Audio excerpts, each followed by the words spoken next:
It gives me great pleasure and pride to announce that the 180th session of the University of Richmond is officially open, and I would like to begin this afternoon by calling on Dr. Ayers to give the President's remarks. Join me in welcoming President Ayers.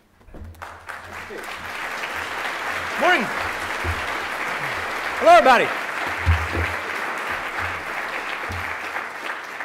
So I must say, I want to be honest.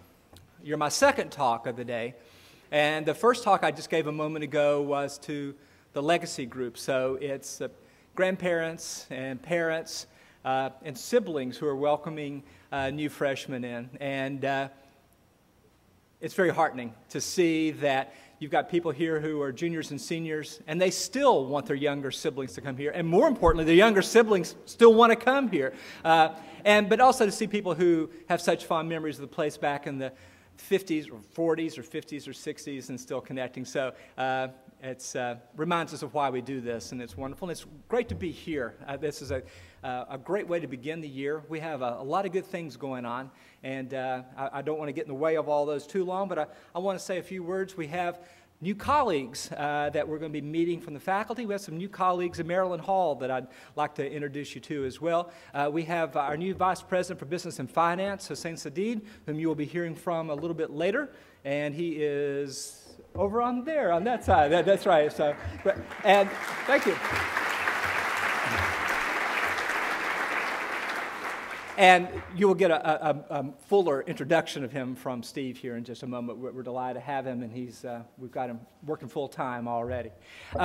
And we've also are welcoming the Reverend Craig Coker, who, as you might guess from his title, is the new chaplain. And I'm not sure that Craig is actually here because he's been here for one day, and so this will be an interesting anecdote for him to tell later on, that they introduced me on my second day there, and they didn't actually tell me that I was going to do that. But what I'd like to tell you about is Craig, so when you do see him, he comes to us from Duke University, where he was the associate chaplain, and from before that from Davidson.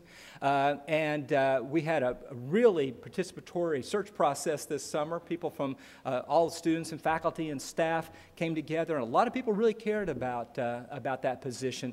And people are really happy with him, and you're going to like him a great deal, carrying on the great tradition of the chaplaincy. And I'm so grateful to Cato Dwyer Randall, who did such a spectacular job as the interim. So when you see Craig, tell him that you're glad to have him here.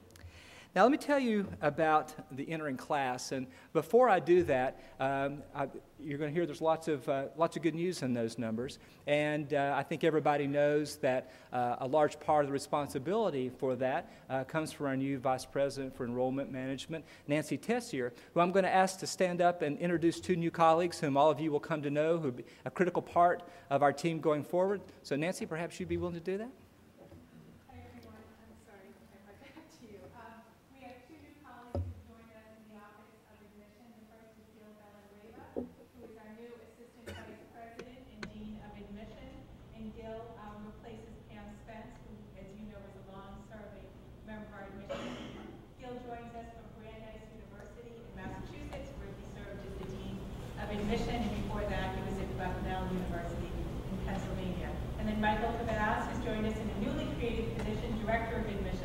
Michael came to us from the Midwestern Regional Office of the College Board in Chicago, and previous to that, Michael worked at Xavier and Miami University of Ohio. They both started in July. Many of you were involved in that search.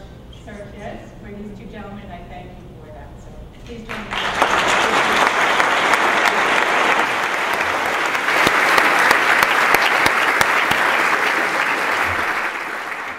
So you see, we've been busy in the summer, and you may have noticed that there are a lot of people around who weren't here a couple of days ago, and that's because we're going to have 926 new first-year students and 60 new transfer students. Now, why would that be?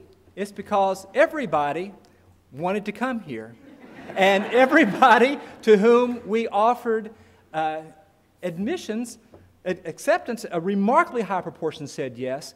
And what this means is something funny is getting ready to happen. The new Reverend Coker is getting ready to walk in right now. He just got the program. He doesn't know that I'm getting ready to say, ladies and gentlemen, here is your new chaplain, Craig Coker.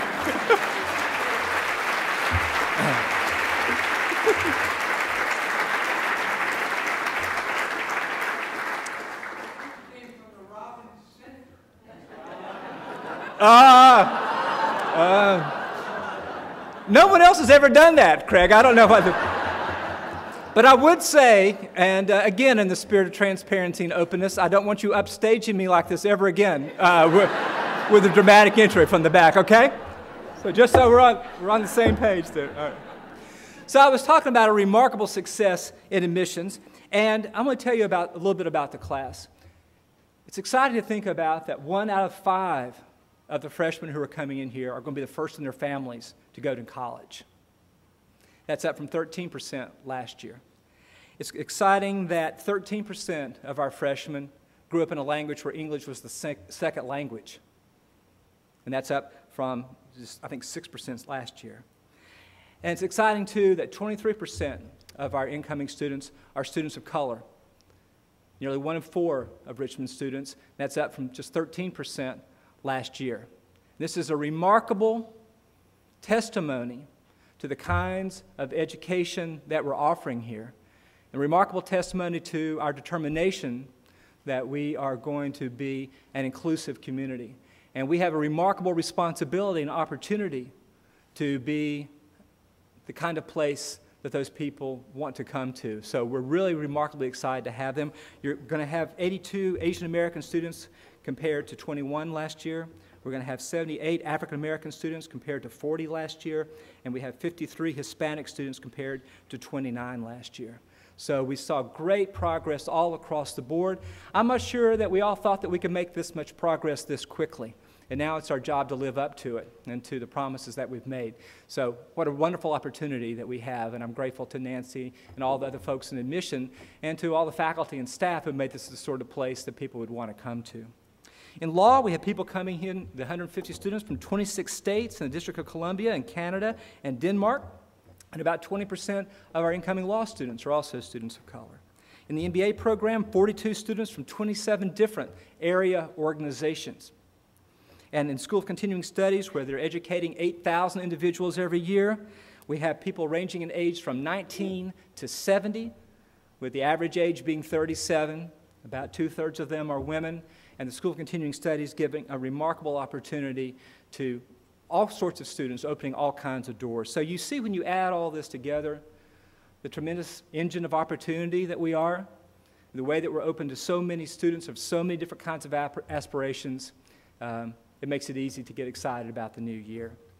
You may have noticed that there is some construction going on in various places. Let me fill you in a little bit on that. Quealy Hall, the new addition to the business school, that's going to be a 33,000 square foot addition, and that will be open by spring of 2011.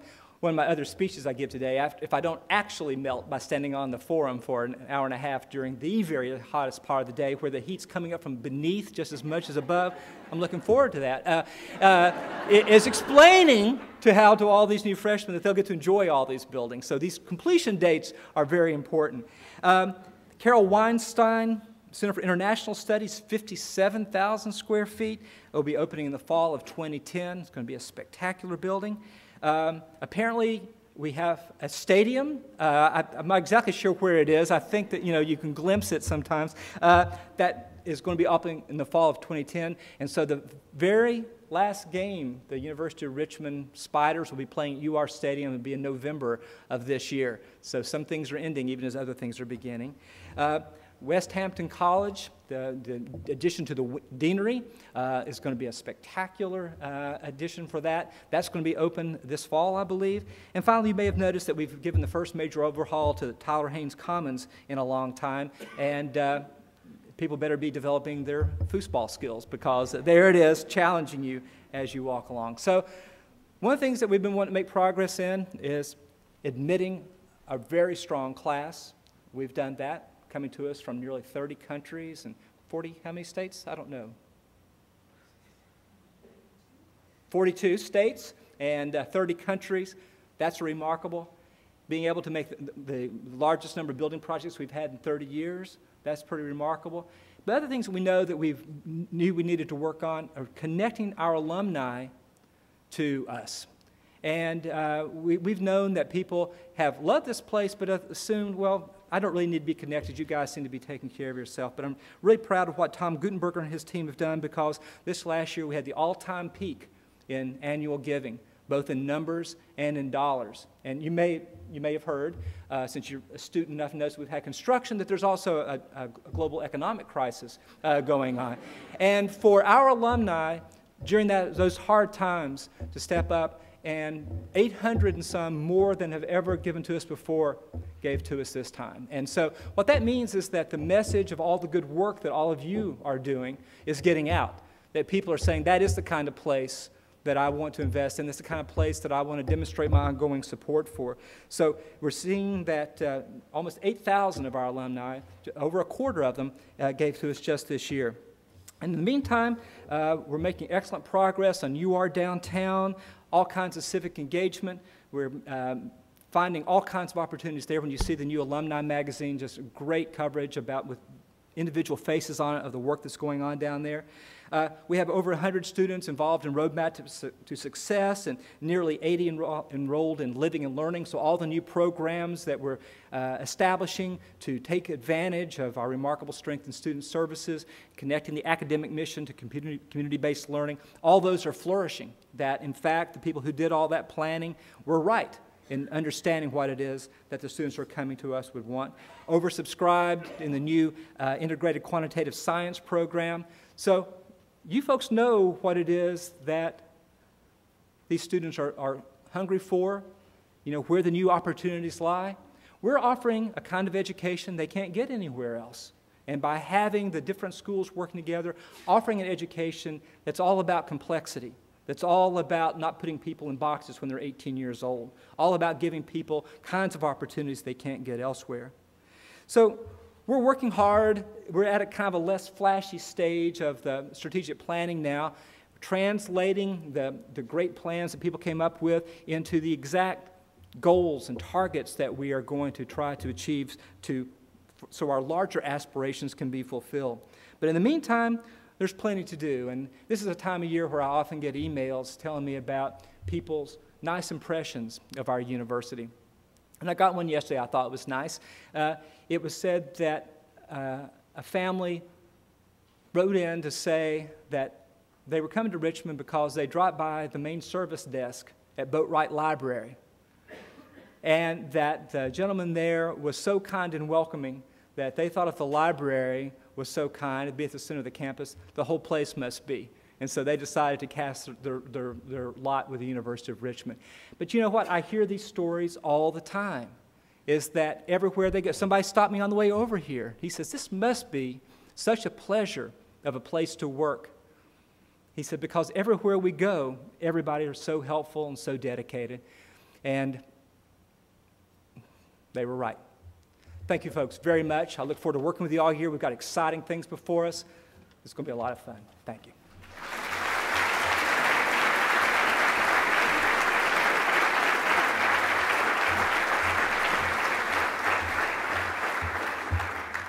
Thanks, Ed. I'd now like to call on my good friend and colleague, Libby Gruner, to come forward. We want to spend a minute before Hossein speaks to you to give a update, if you will, on the work that Libby and her committee have been doing this summer on the first-year seminars. You'll remember, those of you who were there, and frankly most of you were, that last May 11th we had a very good faculty meeting at which we talked about the first-year experience. And as a result of those conversations and that vote, we'll be moving forward in the coming year with plans to start a new first-year seminar program. So at this point, I'd like Dr. Elizabeth Gruner to come forward from the English department, and also here in her capacity as chair of the First Year Experience Committee, and provide us an update. And I just have to say, once again, here's someone who was nominated and elected to this position because she missed the organizing meeting. And when, when informed of that, she graciously replied, well, okay, I'll do that. So join me in welcoming Libby Gruner.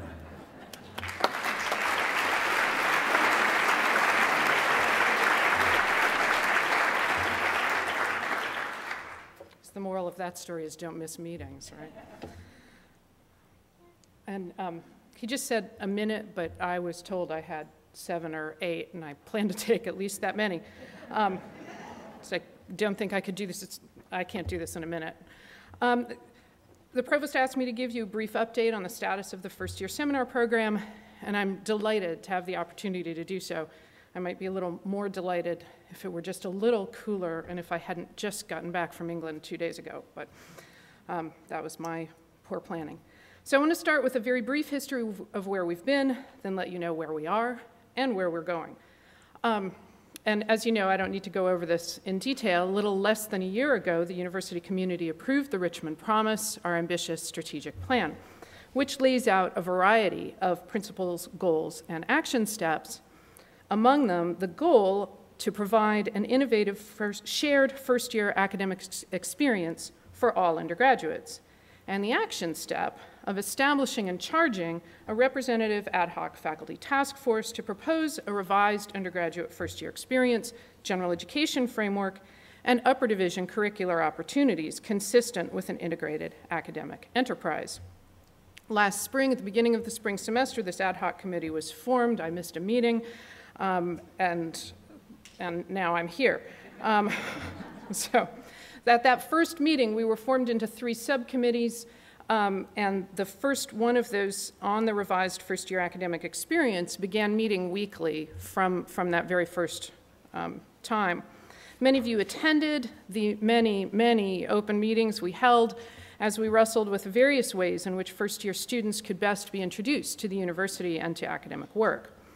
We came fairly quickly to agreement over the principles that would guide our deliberations. We sought a first-year academic experience that would expand students' understanding of the world, enhance their ability to read and think critically, enhance their ability to communicate effectively in writing, speech, and other appropriate forms, develop the fundamentals of information fluency and library research, and provide the opportunity for students to work closely with a faculty mentor.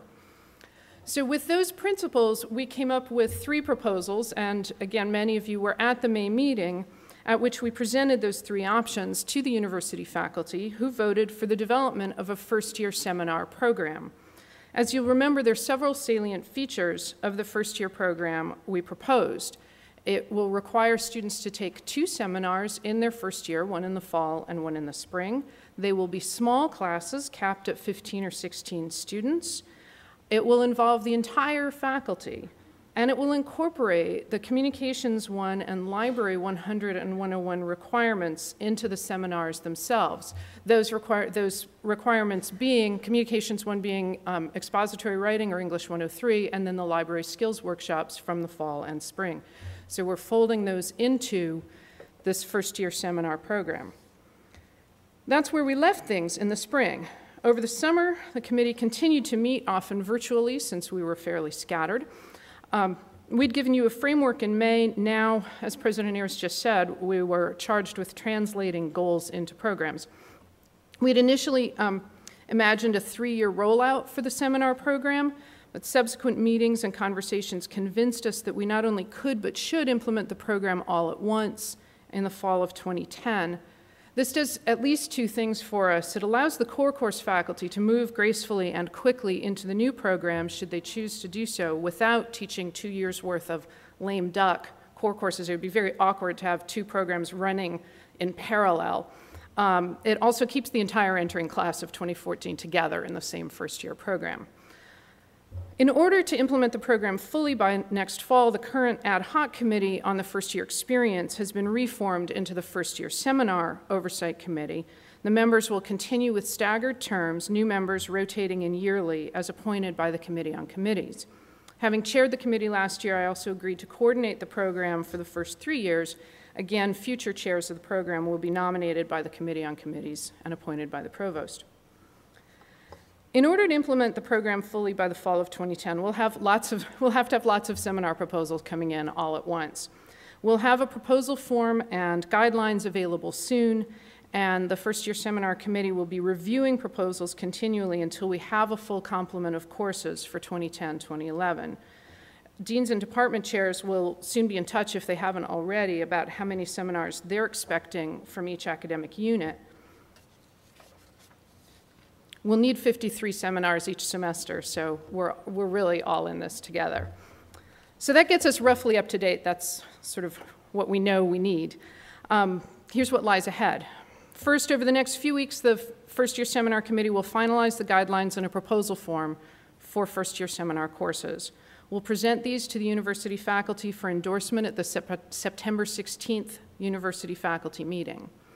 The guidelines will offer further details on things like what kind of writing assignments and how many a seminar should include, how the library research component should work, and what kinds of topics are most likely to work well in first-year seminar courses. And again, we've been discussing these over the summer, and we're very close to finalizing these proposals.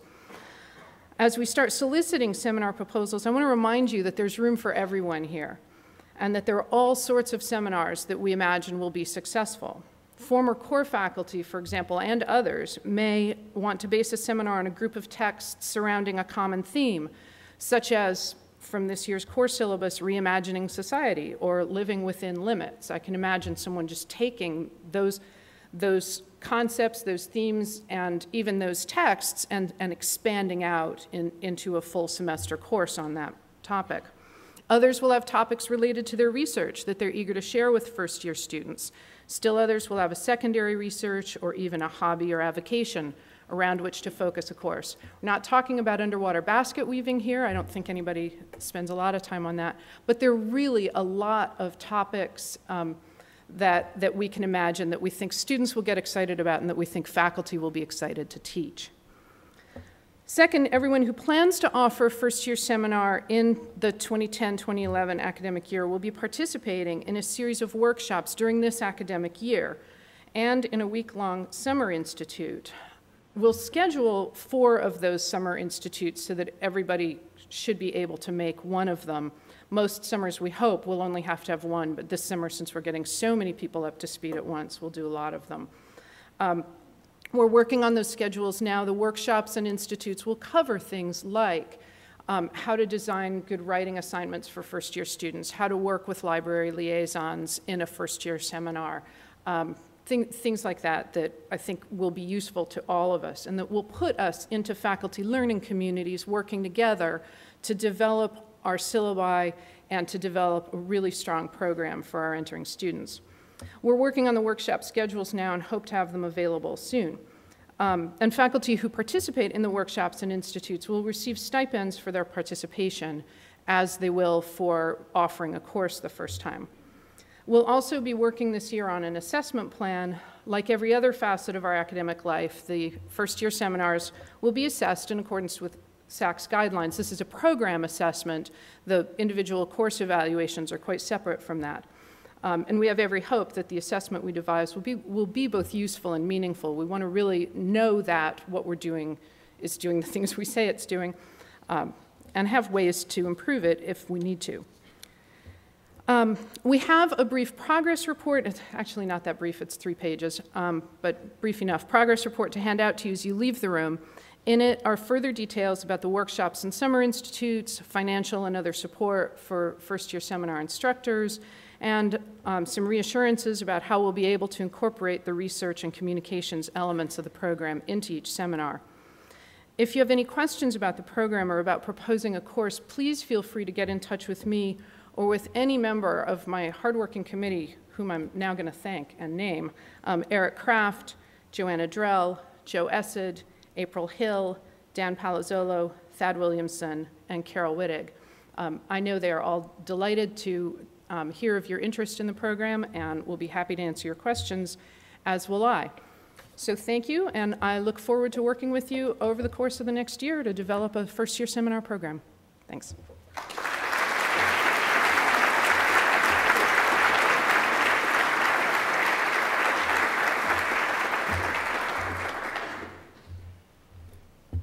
Thanks, Libby, very much. I appreciate it. It is now my honor to introduce my good friend and colleague, Hossein Sadid, who is joining us as our new Vice President for Business and Finance. He has been here now since July the 1st, and I think has all of the lessons learned. Seriously, we are so lucky to have been able to attract Hossein to join us here at the University of Richmond. He was at Case Western Reserve for the last 28 years. There's a little bit of a theme that runs through Maryland Hall these days, which is, in many of our cases, we were all in places we thought we would stay until we retired. And for all of us, we get this call at some point that says, maybe you're ready for one more big adventure. It's true of Ed Ayers, true of me, true of Hossein.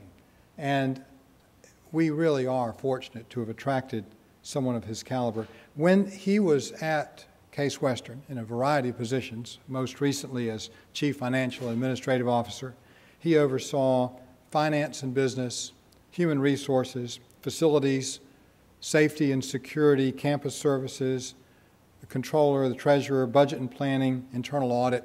He did it all. He's also a CPA. He holds an MBA in accounting and finance and postgraduate certificate in management information systems from Case Western. He has extensive international experience. He speaks multiple languages. So those of you from l'Aïs or French or German who think you can pull something over on him, can't do it. He understands. Over the past 3 decades, Hossein has been a tireless advocate of higher education, but he's also been incredibly involved in the community. He served as the chairman of the Supplier Diversity Initiative Council. And this was a council that was formed years ago to expand opportunities for minority and women-owned businesses. And under his leadership, the program was recognized nationally as one of the most progressive and successful programs of its kind. So he is, yes, someone who knows business and finance, but he's also one who has a deep commitment to the greater good and to working with the community, skills he will bring to the University of Richmond. Please join me in welcoming my good friend and colleague, Hossein Siddiq.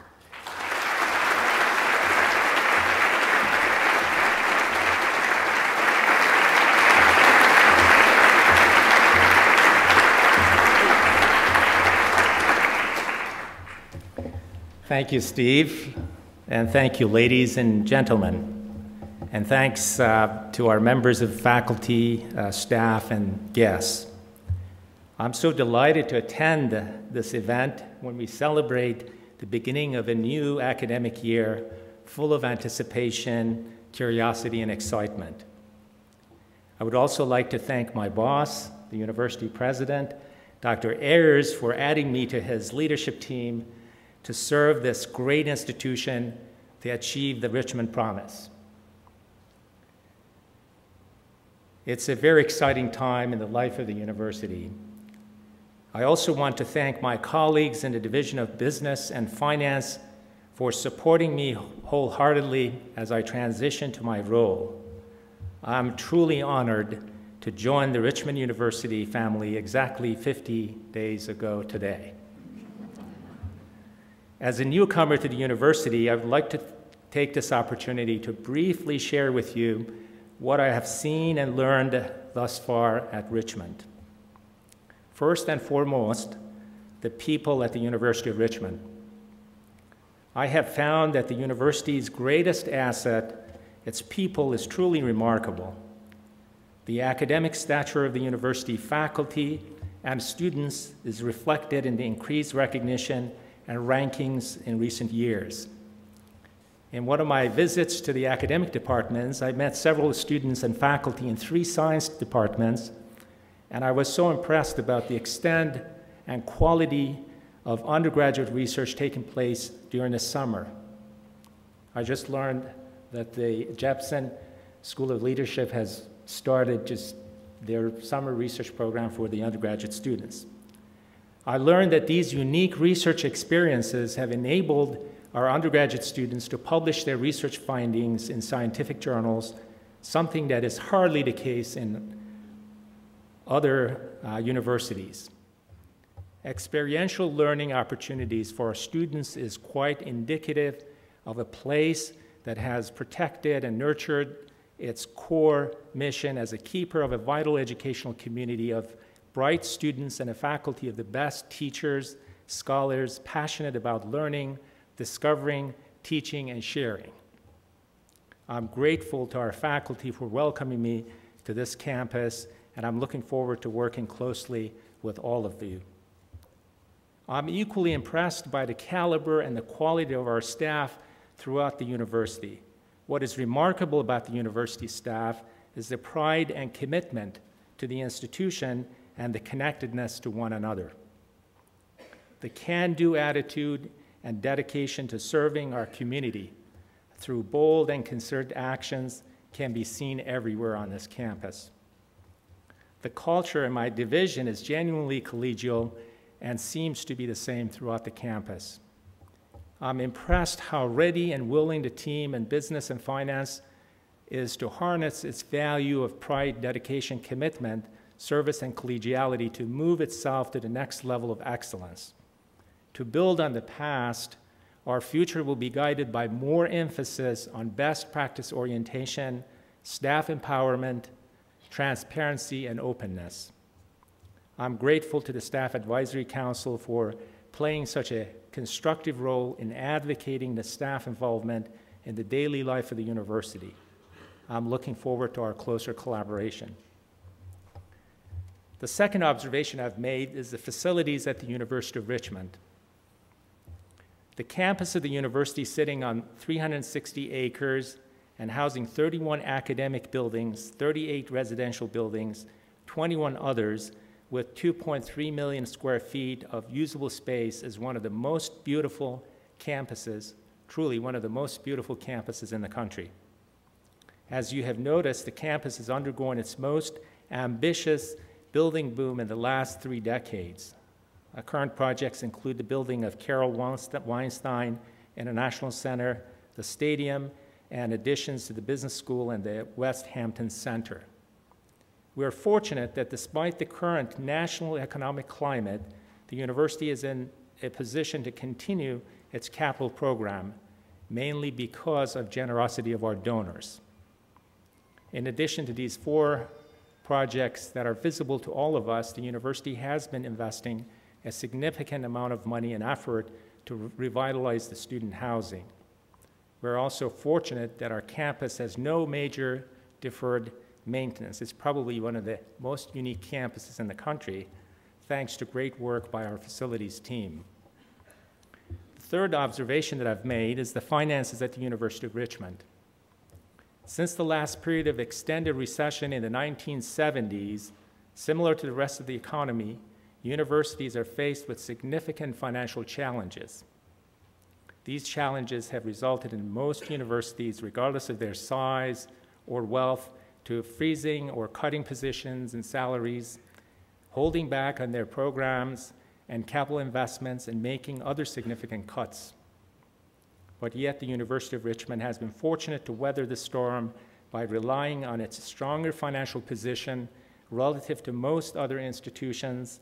It is not to suggest that we face no challenges from the current economic conditions, but we recognize that our peers have been affected more significantly than we have. Stronger performance of our endowment, available debt capacity, and continued strong enrollment have afforded us an opportunity to make continued strategic investments in faculty and staff hiring and salaries, targeted increases in financial aid, and investments in new programs and facilities. Our current financial position calls for even more disciplined management of our resources to sustain our competitive stance into the future. So as a newcomer to the University of Richmond, I must say we have remarkable people at the university, supported by strong physical facilities and finances relative to our peers. We are in a great position to make advances in many fronts. In the context of the financial management and my role as a CFO, to be successful in leading during these challenging times, it's important to focus on fundamentals. In our context, that means assessing and managing our key revenue drivers and expenses and investing in strategic areas with significant longer-term payoffs. The Richmond Promise articulates 5 principles, a set of interlocking commitments that establish how we intend to pursue the university's mission for the next 5 years. With the work of identifying the goals and action steps complete, our attention now turns to implementing the plan, as Dr. Ayers pointed out. In developing the fiscal year 2010 budget, the year that we are in now, a great deal of work was done to align resources with the plan.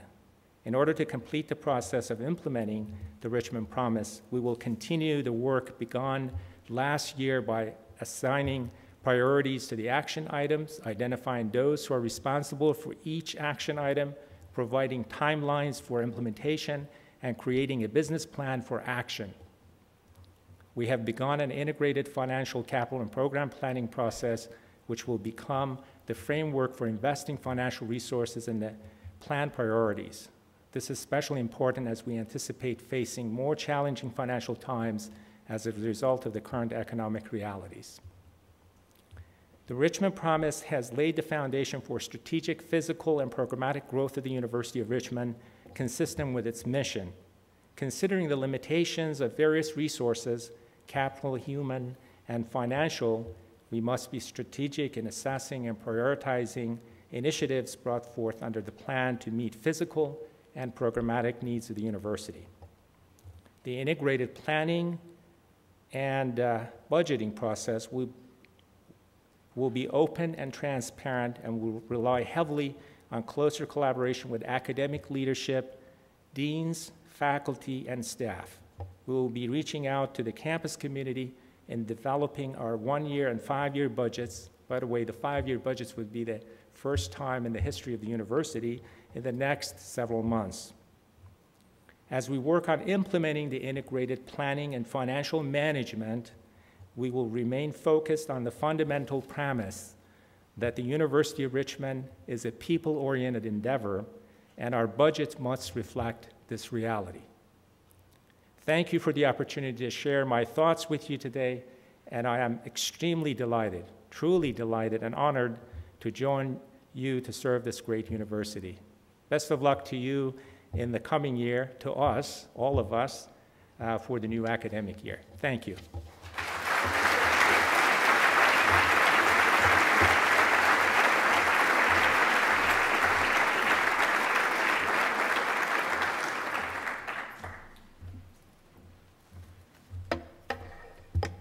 So we now turn to recognition of the Distinguished Educator Award winners, and it's my pleasure to recognize 5 members of the faculty who've been selected by their peers as distinguished educators for outstanding achievement in teaching and scholarship. Each of the awardees will receive a framed certificate, a $3,000 fund for professional enrichment, and these awards are made possible by the Cabell Foundation. What I'd like to do is to ask each recipient to come forward to the podium while I read a citation for the award. And I'd like to begin by asking Dr. Raymond F. Hilliard, Professor of English, to please come forward. Ray?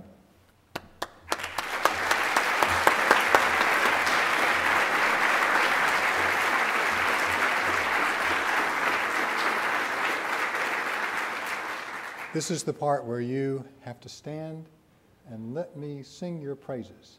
You'll be pleased to know I will not actually be singing.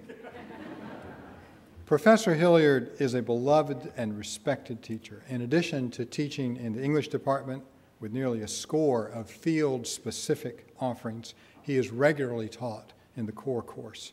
He received the highest ratings from his students who praise his teaching ability and his classroom management, his skill at stimulating and encouraging superior achievement, and his willingness to go beyond the regular requirements of a teacher. He regularly organizes extra sessions outside of class to discuss writing and to provide mentoring both for struggling students and high achievers alike. Dr. Hilliard is a superb scholar. He has contributed numerous articles to journals and made presentations to prominent professional organizations in which he is active and an enthusiastic participant. His latest work, Ritual Violence and the Maternal in the British Novel, From Fielding to Scott, deals with 14 writers and 19 texts from 1740 to 1820 and will be published in the respected series 18th Century Literature and Culture. A reviewer recently praised Dr. Hilliard's skill in handling, quote, the difficult psychoanalytic materials with great clarity, adding that he is in control of a number of fields in addition to literature, unquote. After serving for a decade as chair of the English department, Dr. Hilliard became coordinator of the core course, facilitating the seminar which effectively prepared many colleagues who are in this room for the rigors of teaching core, and closely mentoring new core instructors. In addition, he's served on numerous committees and advisory groups through the university. I want to note that this is the second time that Ray Hilliard has received the Distinguished Educator Award, demonstrating outstanding achievement as a teacher, scholar, mentor, and fully engaged member of the university community. Ray's wife, Awisha, joins us today. Join me in congratulating Ray Hilliard.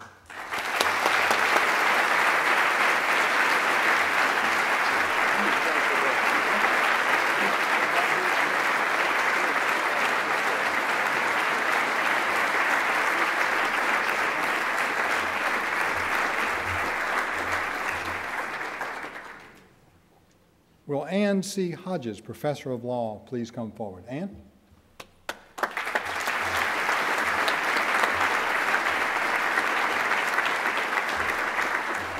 This is the self-imposed from last year all-red ritual in which all participants must clap twice for all awardees. You now know the role, follow it accordingly.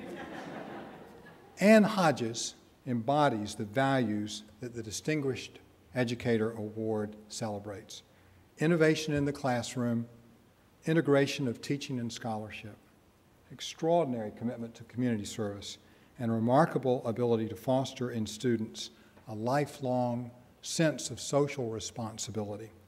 As a teacher, Professor Hodges is constantly finding innovative ways to integrate student-led research and real-world experience into the classroom. As a scholar, she is a national authority on labor and employment law, whose published research has greatly influenced the National Labor Relations Board's litigation strategies. Service is paramount to Professor Hodges' life and work. In addition to her work in the community and service to the law school and the university, she co-founded the Legal Information Network for Cancer, which is an organization that's provided legal counseling to over 4,000 cancer patients, freeing them to focus their energies on their medical battles. Over the years, her teaching, scholarship, and service have had a lasting impact on hundreds of students, and through them on the larger community. One alumnus who credits Professor Hodges with inspiring his 18 years of advocacy for the rights of immigrant workers writes, quote, "Ann taught me that a true legal advocate is one who takes the protections of rights and civil liberties under the laws and integrates them into the lives of the most vulnerable members of society to provide them with the impetus for social transformation," unquote. Professor Hodges' commitment to teaching, scholarship, and service makes her receipt of the University Distinguished Educator Award for the second time well-deserved. Ann's daughter, Lisa Meyer, and her daughter, Elizabeth Buchholz, and who is joined by her husband, Keith, have joined us today. Over here, I think. Congratulations, Ann, to you and to all of your family. Thanks.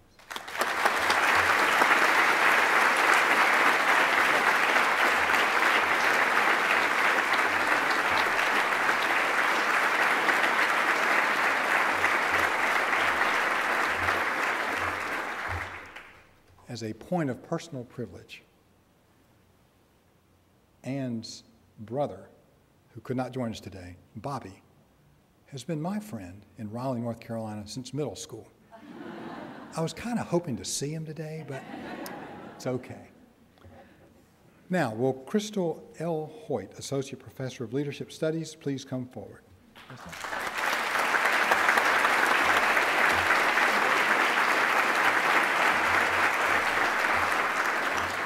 Crystal Hoyt has been a model teacher, scholar, and colleague since joining the Jepson School of Leadership Studies in 2003. Her influence as a teacher also extends well beyond the Jepson School. An arts and science faculty member who co-taught with Professor Hoyt remarked, quote, Crystal is phenomenal in the classroom and has a remarkably positive effect on her students. She has cemented a reputation as a passionate, creative, and rigorous instructor, unquote. And one of her students noted, quote, Professor Hoyt's enthusiasm, patience, and expertise inspire her students to want to use knowledge to improve our world, whether that is recognizing and helping to diminish prejudice or understanding why people behave the way they do and what we should do about it. I love that quote. Professor Hoyt has supervised more hours of independent research than any other Jepson School faculty member.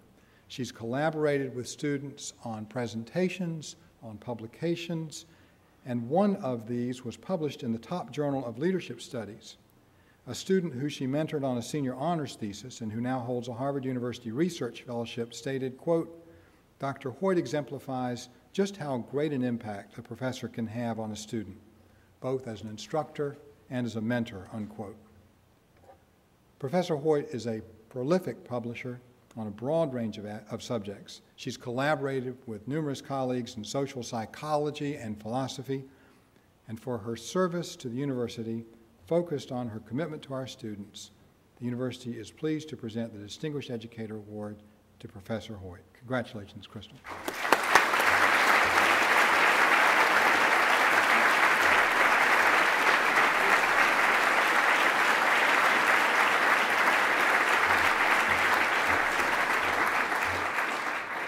Now, will Dr. James W. Monks, Associate Professor of Economics, please come forward? Jim?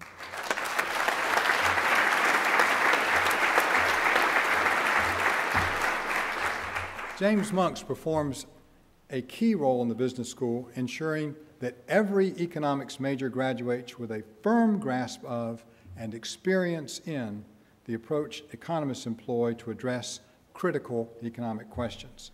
Since assuming responsibility for the time-intensive senior capstone and honors seminars in 2006, he has supervised 112 independent research projects. In the fall of 2007, Professor Monks required that selected capstone students and all honors students submit an abstract of their research projects to the National Conference on Undergraduate Research. Although the conference acceptance rate is approximately 50%, all 13 proposals were accepted for presentation. And last year, all 11 of his students' proposals were accepted for presentation at the Virginia Economics Association meetings. Professor Monks has continued his mentorship of students and their research beyond these presentations, nurturing the work of selected students through journal submission and publication process. He engages students in his classes in small research projects designed to demonstrate technical aspects of the material, such as constructing survey data sets that are in turn used by other Richmond faculty in statistics and econometrics courses. Dr. Monks has earned a national reputation for his research in the economics of higher education. He's served on committees of associations such as the AAUP, participated in national research groups, and presented at specialty symposiums, or symposia. The University of Richmond has also benefited greatly from his expertise. He served on financial aid and admissions committees, was co-chair of the Strategic Plan Working Group on Access and Affordability, and co-conducted a recent study of gender equity of UR faculty salaries with Kim Marie McGoldrick. The university is pleased to recognize Dr. James Monks as a distinguished educator. With us this afternoon are Jim's wife, Karen, and their daughters, Tess and Katie. Congratulations, Jim.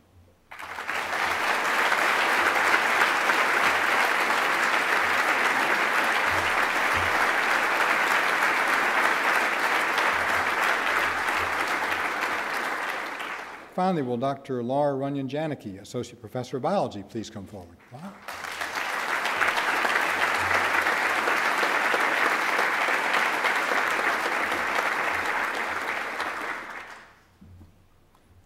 Laura Runyon-Janicki, Associate Professor of Biology, impresses her students with her enthusiasm for science and the diligence with which she teaches them how to approach problems. In the classroom and laboratory, she's a leader in bringing current and innovative approaches to teaching. Laura was among the first Richmond science faculty to develop laboratory modules that took a project from her own research lab and expanded that work to include more than 100 students per year. This approach has the effect of exciting freshmen and sophomores about independent and investigation-based research while exposing them to important biological concepts and techniques. In her 6 years at the university, Professor Runyon Janaki has mentored some 20 research students in her genetics lab and co-authored papers or made presentations with more than 10 undergraduates. One colleague praised her for, quote, teaching the whole student by teaching them life skills and critical thinking together with cultivating scientific skills, unquote. Laura has been very successful in obtaining external funding for her research program, receiving 2 grants from the National Institutes of Health, a grant from the Jeffers Trust, and 1 from the National Science Foundation. She is co-PI with Dr. Lipin of the Physics Department on an interdisciplinary award from NSF to train math and biology undergraduates to work as a team to solve a scientific problem using both disciplines. So for her teaching excellence, vibrant research with students, and dedicated service to the university, Dr. Laura Runyon Janaki is presented the Distinguished Educator Award. And Laura's husband, Corey, joins us this afternoon. Congratulations.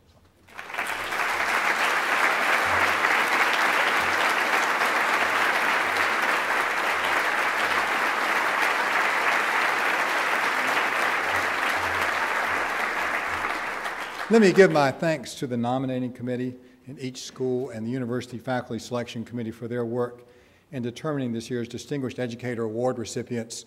The sad truth of the matter is that they do all the work, and I get to stand up here and read and congratulate people. It's a great gig. I'd now like to turn to installation of the newly appointed endowed position holders.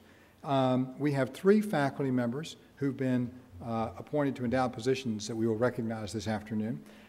These are chairs or professorships funded by friends of the university, named in honor of the donor or others important to the university's history, to support in perpetuity that position on our faculty. And descriptions of the sponsors of the endowed chairs are noted on the back of your programs.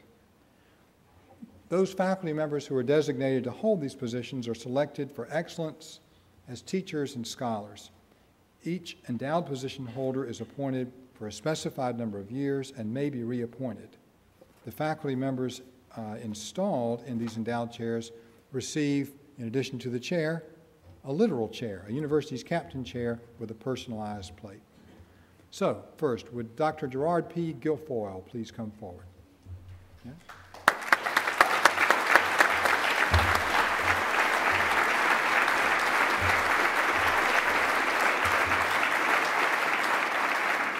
Jerry came to the university in 1987 as an assistant professor of physics.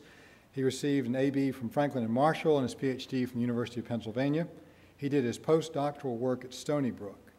His research is focused on nuclear and particle physics, but he's also published work on science policy and on physics education. Since coming to Richmond, he's received about $1.9 million in external funding from the U.S. Department of Energy, the National Science Foundation, and the U.S. Department of Defense. With concurrence of the Board of Trustees, we are pleased to install Dr. Gerard P. Guilfoyle in the Clarence E. DeNoon Jr. Professorship of Science.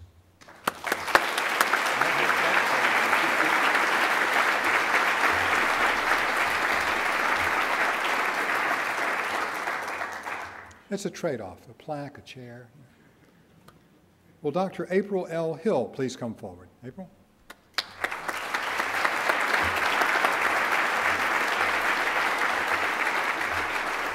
April, an associate professor of biology, has been a faculty member at the university since 2004. She holds an undergraduate degree from the University of North Texas and a doctoral degree from the University of Houston. Professor Hill uses marine sponges as a model system to study the evolution of early animals.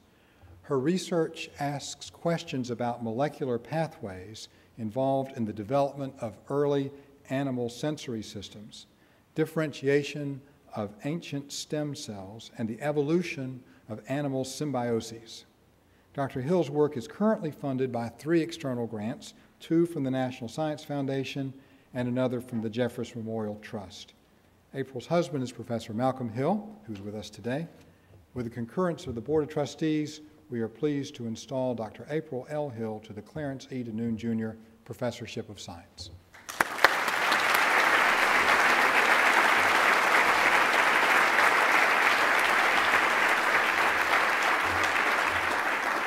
Will Dr. Carol A. Parrish please come forward?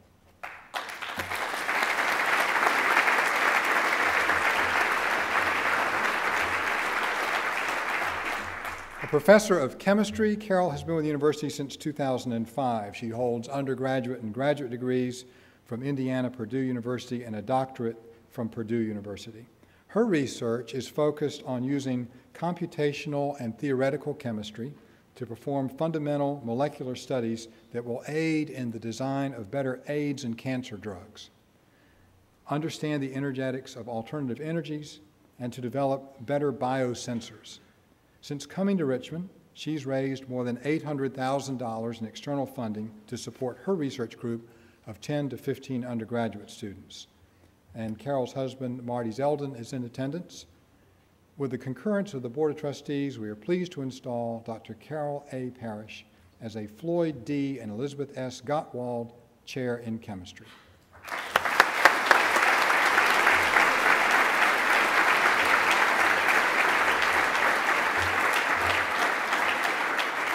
We're also pleased to announce that 4 faculty members, Dr. Gary McDowell, Dr. Gary Shapiro, Dr. Uliana Gabara, and Dr. Pat Fish have been reappointed to endowed positions, and that information is listed in your program. I would now like to turn and introduce the academic deans of each of our schools, so please stand as I call your name. Dr. James Narduzzi, Dean of the School of Continuing Studies.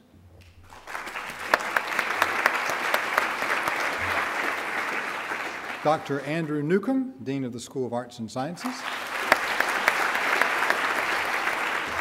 Dr. Sandra Peart, Dean of the Jepson School of Leadership Studies. John Douglas, Dean of the T.C. Williams School of Law. And lastly, Dr. Robert Schmidt, Interim Dean of the Robbins School of Business. And now these deans, with new full-time tenured and tenure-track faculty members, will introduce those faculty members to the rest of us. By the way, those of you who are in the very back, if you'd like to come in and sit down, we have a whole row of seats across the front. Or if you're happier back there with your beer, it's okay. Kidding about the beer. So what I'd like to do now is turn it over to Andy Newcomb and have him lead off with introduction of our new faculty members. Andy?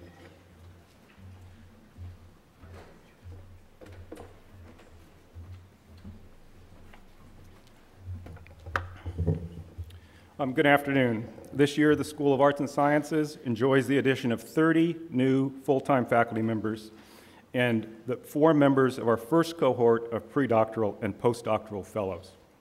Welcome to each of you. All of these individuals come to Richmond with a deep commitment to teaching and to providing our students with the highest quality liberal arts education. I know that you would love to have me introduce all 34 of our new colleagues. Yet again this year, my fellow deans and I stand between you and the reception. As such, I will focus only on our 16 new tenure stream faculty. I do want, as I have each for the past 8 years, to give you effective ways to help you remember the names and unique attributes of your new colleagues.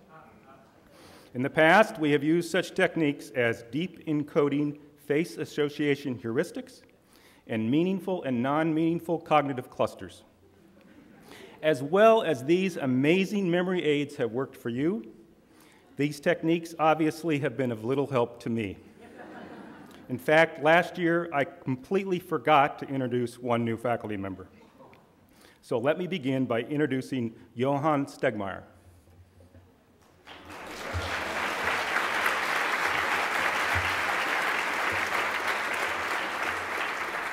Johann, assistant professor of theater, is an extremely accomplished costume designer. He was responsible for the costumes of one of the shows of the PBS American Experience series, and has designed for Franco Zeffirelli's operatic work. He will be the only academic showing costumes at next month's World Stage Design exhibition in Seoul, South Korea. A belated welcome, Johan.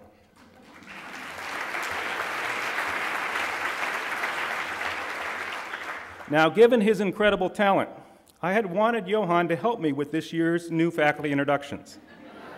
My hope had been that he would provide a costume for each of our new faculty members. But Susan Taylor, right out of the Wizard of Oz, said, "No how, no way." So instead of real costumes, we will have to rely on symbolic visual memory mnemonics to aid in your recall of your new A&S colleagues. For example, if I had the honor of introducing the president and the provost, I'd have you visualize two 1960 Woodstock wannabes who now spend their time competing in annual rock and roll trivia contests. Likewise, if I wanted to enhance your memories of Donna Hickey and me, we would be dressed as World War I soldiers, hunkered down in our bunker with shells and grenades coming in from all directions. I think you have the picture, so let's begin by returning to another scene from The Wizard of Oz. Toto, I have a feeling we're not in Kansas anymore. We have heard Sharon Feldman, Steve Addis, and Gary Shapiro all say something similar after their departure from Kansas. While it's been over a decade, we have 2 new Kansas refugees joining our faculty this year. I want you to visualize Dorothy, not with the Scarecrow and the Tin Man, but costumed instead in a gingham dress holding a scale and a yardstick.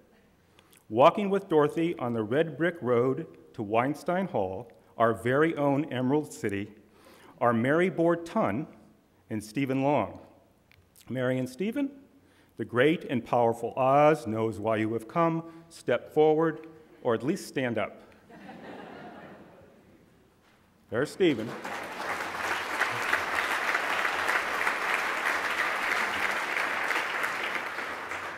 Mary is a Kansas native, having earned her PhD at the University of Kansas. She most recently has been on the faculty at the University of Maryland. Mary joins us as a tenured associate professor of rhetoric, specializing in issues of gender and politics. Stephen Long is also leaving the rolling wheat fields of Kansas to join our political science department. Stephen's scholarship is in the area of international relations, especially conflict processes and security studies. Welcome to Mary and Stephen.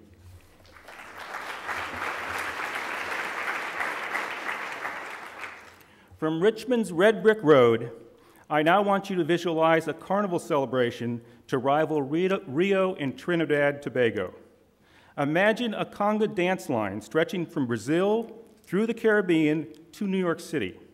Johan would have had a field day creating dance costumes for our next 4 new A&S colleagues.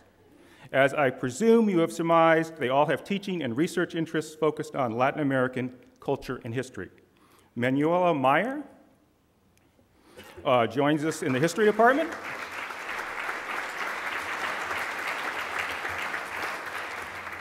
Manuela, why don't we have you stand at least through all the remarks so people can see you, okay? She earned her PhD from Yale University and most recently has been on the faculty at Trinity College. Manuela's scholarship examines social, political, and medical issues in 19th and 20th century Brazil, with a historical narrative whose cast of characters includes doctors, the mentally ill, police agents, and public health bureaucrats. Okay, also focusing on 20th century Brazil is Patricia Solar.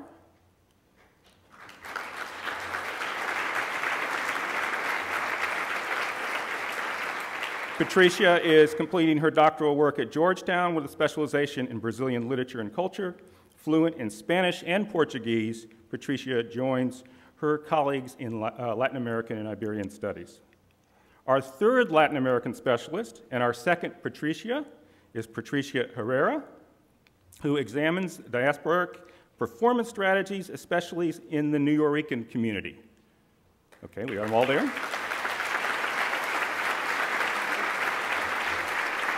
A graduate of CUNY, Patricia most recently has been on the faculty at Dartmouth College. She is one of 2 new faculty in theater and dance. Now, rounding out our Latin American contingent is Bedelia Richards. There we go. Bedelia joins our sociology faculty at Johns Hopkins. A Johns Hopkins PhD, Bedelia has spent the last several years working for Jobs for the Future and teaching at Wellesley College. Like Patricia Herrera, Bedelia studies immigration and adaptation with a special interest in West Indians in Brooklyn. Bedelia, Patricia, and Manuela, welcome one and all. I trust you will find one another to be stellar colleagues.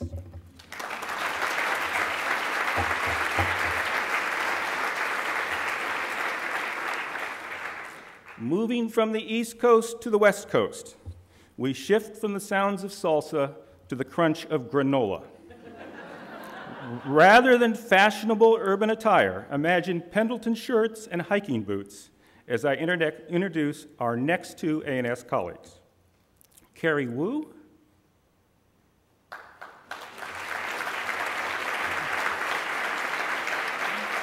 Carrie joins the biology department, and Todd Looking Bill is our newest assistant professor in geography and the environment. Todd here, there we go.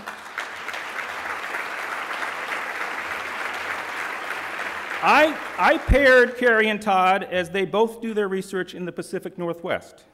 Carrie spends part of her summers collecting wildflowers in the alpine regions of the North Cascades, while Todd studies spatial transitions of old-growth forests in western Oregon. Both have Duke connections. Todd earned his doctoral degree there, and Carrie has been on a postdoc at Duke for the past 4 years. Don't be surprised if you see these two recycling Birkenstocks holding Greenpeace demonstrations and demanding a macrobiotic coffee shop in the Gottwald Center for the Sciences. Welcome to Carrie and Todd.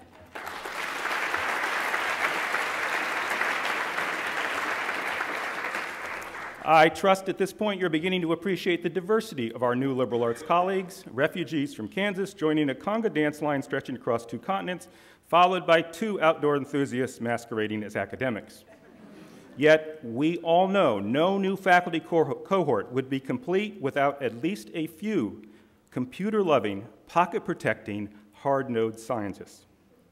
Now, not much room for Johann's costume design creativity with our next 3 colleagues. Please welcome Eugene Wu. You have to stand up, Eugene, yes. David Landy and Christine Nolan.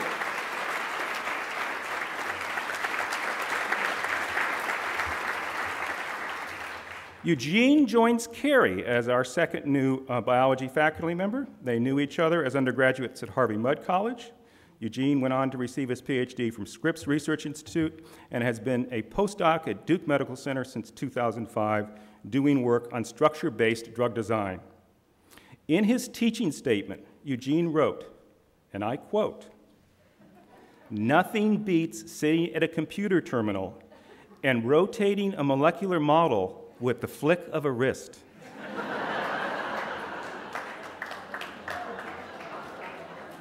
Eugene, definitely my idea of a good time, too. Next up in this sub-cohort is David Landy. There is no better training for a psychologist than from the Big Ten, and David has a double dose with his PhD from Bloomington and his postdoctoral work at Urbana-Champaign. David's work on cognitive science is highly interdisciplinary, focusing on the way perceptual processes structure cognitive processes. Now, perhaps it was unfair to lump Christine Nolan in with these 2 computer jocks. While she shares their impressive pedigrees, Christine earned her PhD at Berkeley and most recently has been a postdoc at Harvard, her research seems so much more accessible. Christine studies synthetic peptides as hydrogen bond donor catalysts in CC and CX bond forming reactions. Well, maybe not, but in all seriousness, there are real applications of their respective work, from new drug discovery to helping students with algebra and advancing green chemistry. The 3 new colleagues will certainly provide wonderful new learning opportunities for our students. Welcome Eugene, David, and Christine.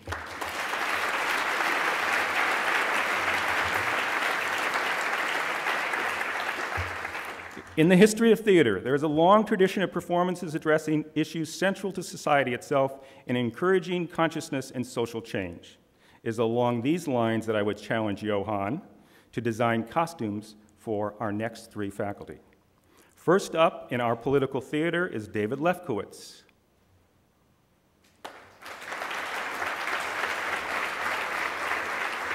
David comes to us as a tenured associate professor of philosophy and as the first coordinator of our new interdisciplinary philosophy, politics, economics, and law program.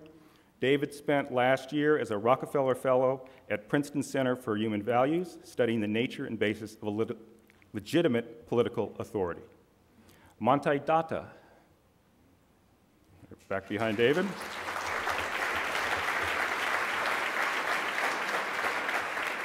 Mantai joins the political science department as a specialist in international relations.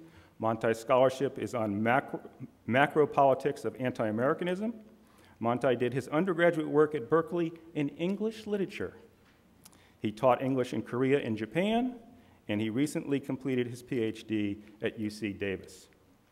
From philosophy to political science, we end this triad in sociology with Lane Burdell.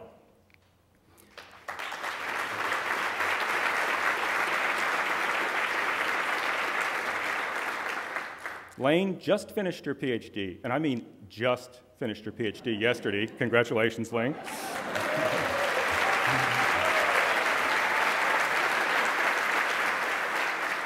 At Penn State, with a specialization in criminology and deviance, Lane's scholarship has ranged from studying the skinhead subculture to examining urban and rural differences in life course transitions to adulthood. Welcome, David, Mantai, and Lane.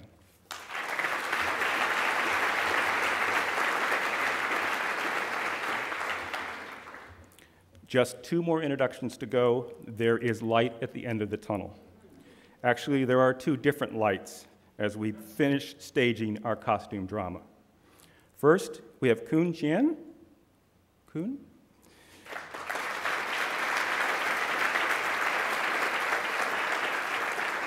Kun originally began her studies in economics at Beijing University, worked in banking, and went to Cornell to study applied economics and management.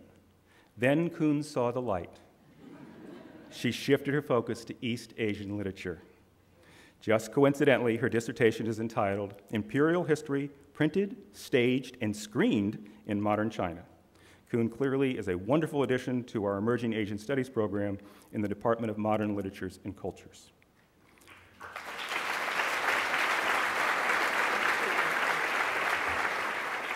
From seeing the light to making the light, I close by focusing on one of our new faculty member in lighting design, Maya White.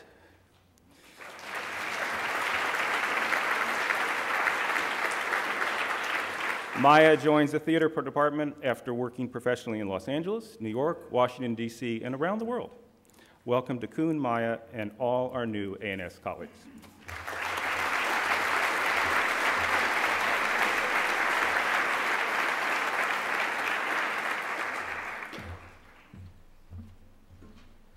Heavens.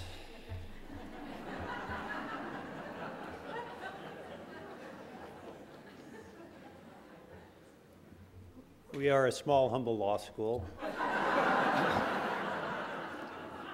I stand before you without cognitive clusters, be they meaningful or non-meaningful.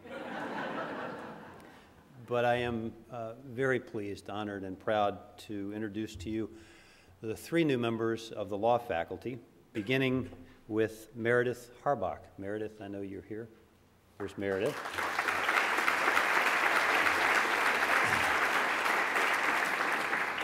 Meredith joins us as Assistant Professor of Law. She received her bachelor's degree in government from the University of Texas, a diploma in Spanish Studies from the University of Salamanca, and her JD from Columbia University School of Law, where she was executive editor of the Law Review.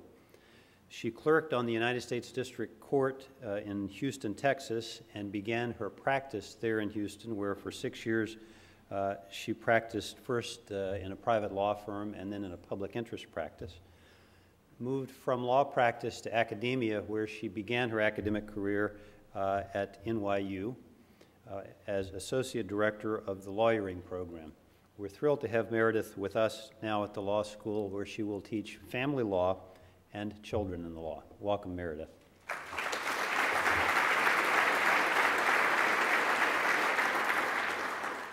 Also joining the law faculty as Assistant Professor of Law is Kevin Walsh. Kevin.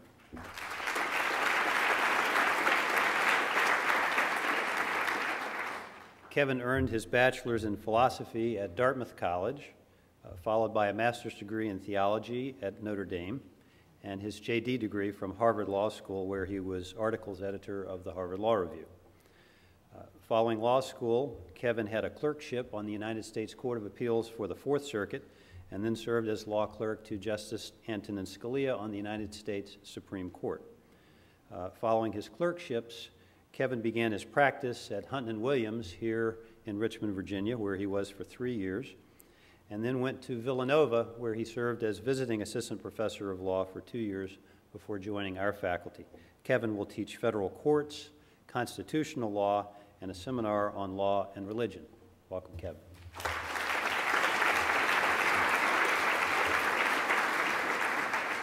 And finally, our third new faculty member who was unable to be with us today is John Carroll. John joins us as Assistant Clinical Professor of Law with a BS in Engineering from Virginia Tech, his law degree here from the University of Richmond, and an LLM from New York University. John will be administering our new intellectual property and transactional law clinic, as well as teaching courses in intellectual property litigation, licensing, and technology transfer. So we welcome John as well. Thank you.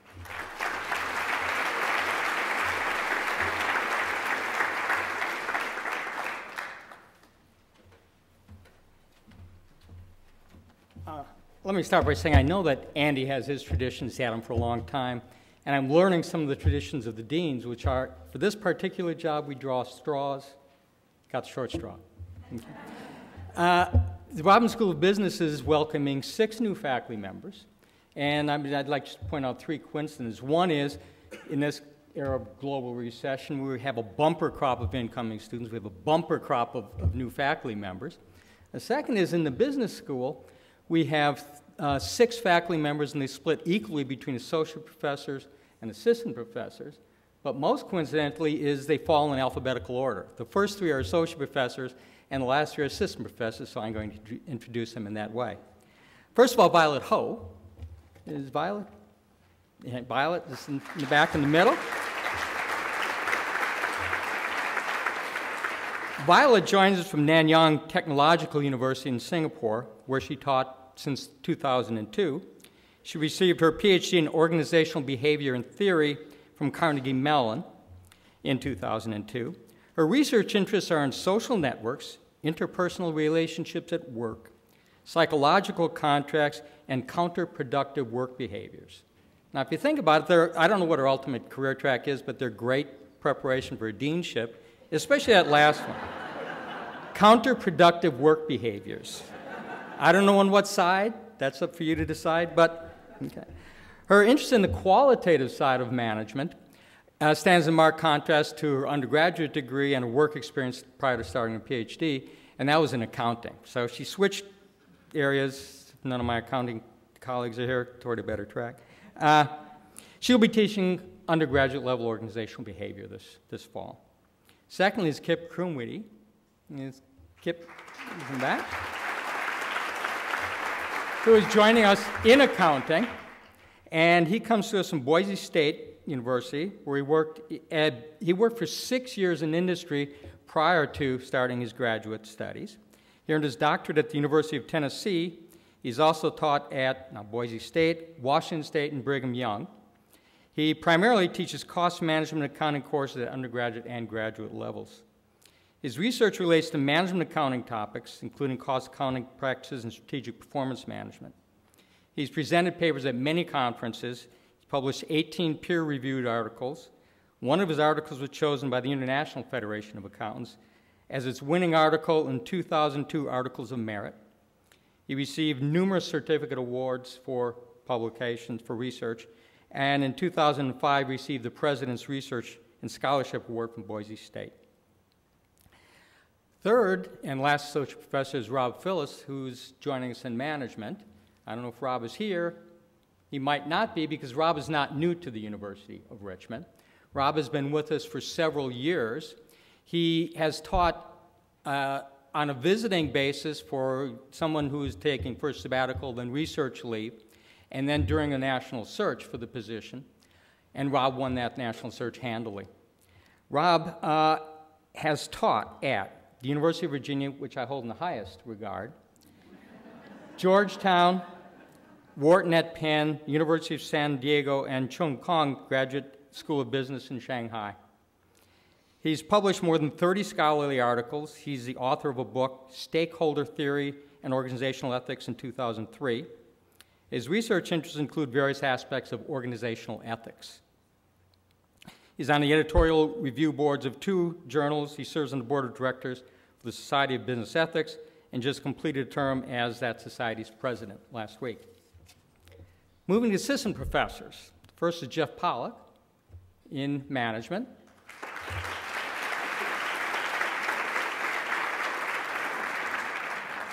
Jeff received his undergraduate degree from Northwestern, master's degree from North Carolina State, and his PhD from Virginia Commonwealth.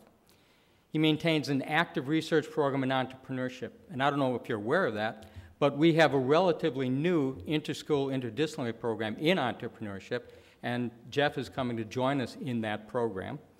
I actually am starting to attend all sorts of meetings across campus, one of which was informational services, and I kept hearing Jeff's name because he's been on campus all summer working in the area of entrepreneurship and getting his courses ready. He teaches at the undergraduate and graduate levels entrepreneurship, strategic planning, new venture creation, organizational design, and public speaking. Next, Daniel Selby is joining us in accounting.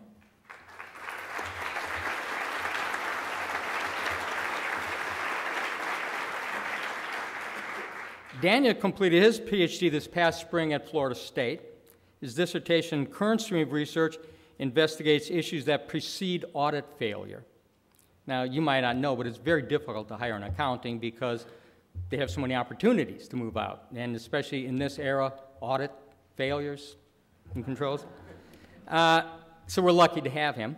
That impair the quality of internal controls. His main teaching interests are in auditing and assurances and managerial accounting. He merged informational technology control, emerging practice developments, and international standards with traditional course topics. He is also a CPA in 2 states, California and Florida. Welcome, Daniel.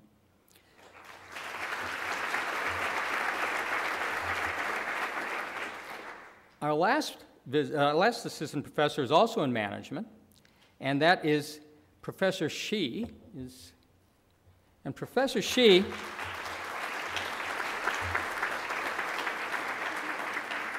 spells her first name R-U-I-X-I-A, and whenever I stand in front of a crowd, I work on getting the pronunciation correctly, so if you think of how you'd pronounce that, I don't really care, because I just call her Sandy.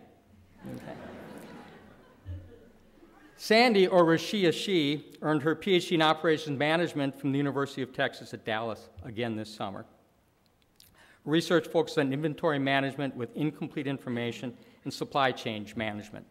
So although Violet is on the qualitative side of management, Rushia Sandy is on the quantitative side of management. Okay. She serves as a newly minted PhD. She serves on 2 editorial boards of 2 journals, scholastic journals. She will teach operations management both at undergraduate and MBA levels this fall. She had won, while she was at UT Dallas, she won the Best Teacher Award in the School of Management in 2008. So we welcome all 6 of these faculty members.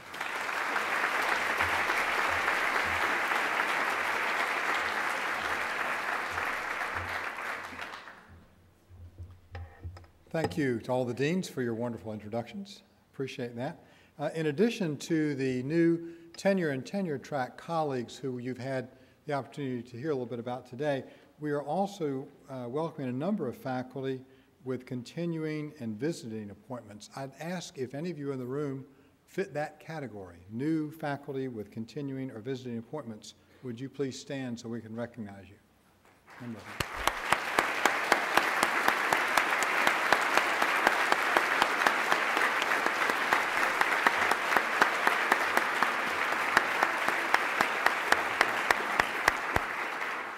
Thanks. If you will drop a bio sketch off with Andy Newcomb on the way out, he will be preparing an interpretive dance in your honor for this evening. I also want to recognize the many staff individuals who provided support and leadership, not only for this event, but the entire year for the community. I want to echo something Ed said. I have been struck by not only the professionalism, but just the goodwill and the attitude of not virtually, but literally every staff person I have met on this campus in the last year. There is a degree of collegiality and kind of approach to work that I have simply never experienced in any other setting. And so I think while it's true that probably the vast majority of our staff are out right now helping folks move into the dorms and get that first appointment, or getting the food ready for this evening, or picking up that last little piece of trash from the corner.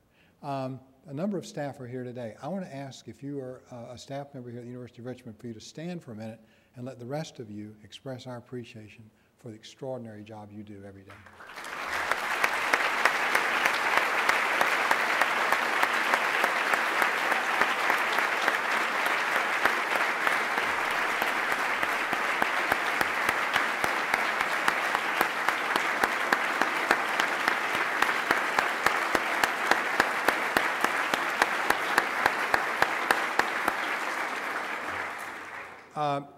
I would be remiss if I didn't thank one staff member in particular, the person who makes sure that almost all the time I show up where I'm supposed to, and who was in charge of all of the work today, Susan Taylor in the back room. Susan, thank you.